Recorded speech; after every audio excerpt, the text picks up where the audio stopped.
केंद्र सरकार नूतन कृषि आईन को विरोध और दिल्ली कृषक आंदोलन समर्थन में बालेश्वर विशाल गणधारणा कला आईन प्रत्याहार न पर्यंत आंदोलन आहरी व्यापक करने को चेतावनी। केंद्र सरकार नूतन कृषि आईन एवं विद्युत आईन प्रत्याहार दाबी में सोमवार दिन जिलापाल ऑफिस सम्मुख में विशाल गणधारणा अनुष्ठित हो जाइछि। वर्षीय नेता गौरांग पाणिग्राही एही गणधारणा रे सभापतित्व करथिले। विभिन्न कृषक श्रमिक एवं सामाजिक संगठन पक्षरु शिशिर होई निरंजन बारिक, संजीव गिरी, भागवत प्रतिहारी, निराकर पांडव, अरुण जेना, ममता कुंडू, प्रदीप्त पंडा, मनोज नायक, चितरंजन षडंगी, विधानचंद्र राय, सीतांशु सेनापति, सुश्री अर्चना नंदी, दिलीप गिरी, सुरजित पोथाल, पुरुषोत्तम साहू, कैलाश चंद्र पंडा, विकास दास, वंदना विश्वास, प्रेमरंजन पात्र, आलोक दास, निकुंज बसंत राय, रंजित पटनायक, प्रशांत दास, निर्मल नायक, पंचानन परिड़ा, अकबर साहा, अनम प्रसाद बारिक, अनुज महापात्र, ईशानी षडंगी, वंदना विश्वास, हरप्रिया जेना, मायाधर नायक, निरंजन परिड़ा, विजय पात्र, वेणुधर बारिक, श्यामसुंदर जेना, राजकिशोर लेंका, संतोष विश्वाल, विजय सह, अनाम प्रसाद बारिक, बासंती सामल, श्रीधर मल्लिक और जतिन पात्र प्रमुख एथिरे जोगदेई केंद्र सरकार नूतन कृषि आईन को तीव्र समालोचना करथिले। जो चाषी संगठन माने प्राय पाखापाखि 540 चाषी संगठन एथर सामिल होइछन्ति। भारत वर्ष रे अनेक चाषी संगठन अछि किंतु एटा प्रथम थर पई भारत वर्ष रे 540 चाषी संगठन गोटाई मंच रे अछि। कहार मत अलगा न समस्त मत गोटाए जे ए जो कृषि आईन करा जायछि एवं विद्युत आईन करा जायछि ए दीटा जाक को बातिल करा जाऊ। ए दीटा जाक चाषी मानक विरोध है। ए दीटा जाक आईन कॉर्पोरेट हाउस बड़ पुंजीपति मानक लाभ दवा पई ए आईन करा जायछि, चाषी मानक लाभ पई करा जाय नै।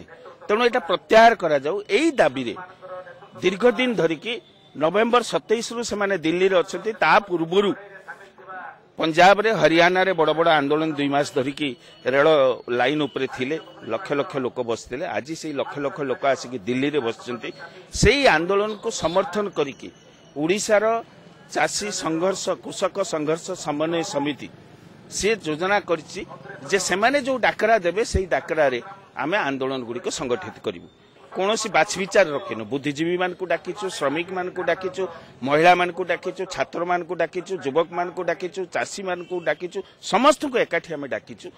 ए आंदोलन आहुरी व्यापक हबो, आहुरी आगो को जीवो एवं प्रचार अभियान गाँ गहळ रे मध्य करा जीवो।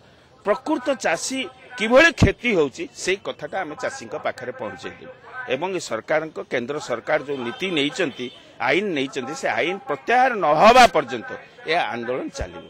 एही कला आईन गुड़िक कृषक मानकु प्रभुत लाभ देबो बोली केंद्र सरकार प्रचार करुछंती। किंतु एही आईन चाषी मानकु मूल्य रे परिणत करिदेबो एवं सेमानकर सर्वनाश कराइबो। सेहीपरि प्रस्तावित विद्युत आईन बोझ उपरे ललिता बिड़ा सदृश हेबो बोली वक्ता माने मत प्रकाश करथिले। मुख्यतः बर्तमान देखु जो भाया ये जो कृषक बिल निगला ए चाषी तार माने मरण जनता गुटा बसी दिगला ए मरी बसी गोटे प्राक्टिकल कथा बुझंतु। जिते 1600 टंका धान क्विंटाल थिला सेतेबेले सीधा बिलरू गाड़ी नहीं ठेकई देकरी 1400 टंका रेट रे सरकार नहीं सेतेबेले कंपनी नहीं नउथला मिल बोले आसिक नहीं जाउथला। एबे 1868 टंका रेट अछि अथच 1000 टंका लोक चाषी देई पड़ने धान सेमती पड़ी रही।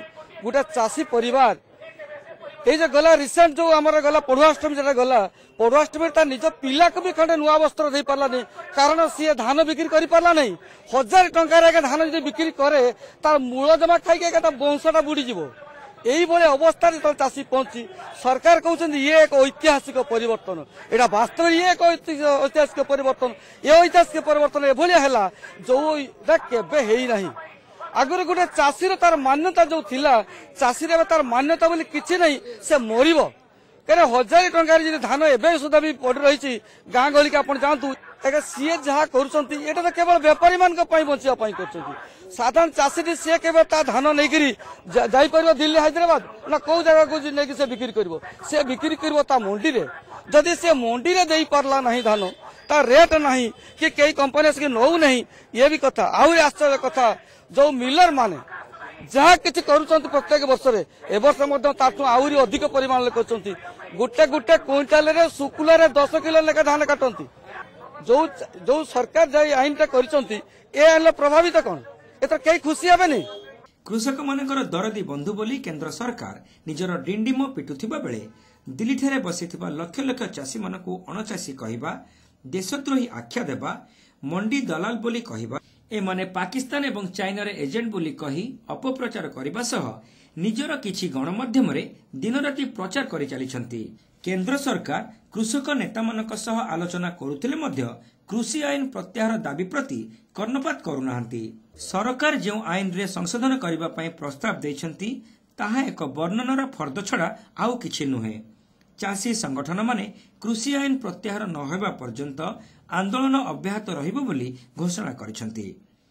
आज सारा भारत वर्ष रे सबु चाषी राजरास्ता को आसपाई जे मोदी सरकार चाषी चाष विरोधी गोटे कला कृषक आईन आनिचंती।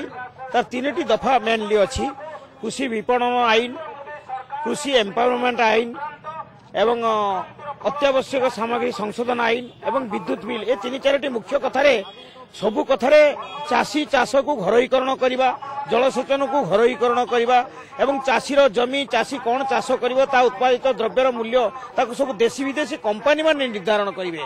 मोट उपर यहा द्वारा चाषीर जमी उपरु मालिकाना चली जिवो, चाषी ता उत्पादित फसल उपयुक्त मूल्य पाइबो नाही एवं चाषी तार समस्त न्याय्य प्राप्ति वंचित हेबो। तेणु ता विरुद्ध रे आज सारा देशर कृषक माने एकजुट होइचंती जे मोदी सरकार तमे कला कृषक आईन बातिल करो, तमे आदानी अंबानी प्रेम छाड़ी की तमे चाषी मानक कथा बुझ। ठिका चाष हेले कंपनी लाभवान हबो, चाषी लाभवान हबोनी, कारण से चाषी सहित एग्रीमेंट करिवो जे तोर उत्पादन हेले तू मते एई दर रे दबु। जेतले उत्पादन हबो तार मूल्य यदि बाजार दर अधिका थिबो से ताकू सही कम दर रे दबा पई बाध्य हबो एवं शेष एमती हम साहुकार पाखे जमी जमी बिक्री हो जाए झील बागर धार आनी हुए से प्रकार हम चाषी तार जमी हरब और से जमीर मालिकाना कंपनी हाथ को चलीज। ये दलाल नुहे मध्यस्थी नुहे 14 लाख चाषी कौन दलाल कथार चलिए। तेणु मोट उपर एत बुद्धिजीवी एत विभिन्न सेक्टर लोक या विरुद्ध आंदोलन कर मोदी सरकार तमे कॉर्पोरेट हाउस प्रेम छाड़ी चाषी को भल पाओ, चाषी कथा बुझ। गणधारणा पूर्व कृषक नेता माने जिलापाल फाटक सम्मुख में विक्षोभ प्रदर्शन करथिले। शेषରେ दीप्तिकांत आचार्य समस्त को धन्यवाद अर्पण करथिले।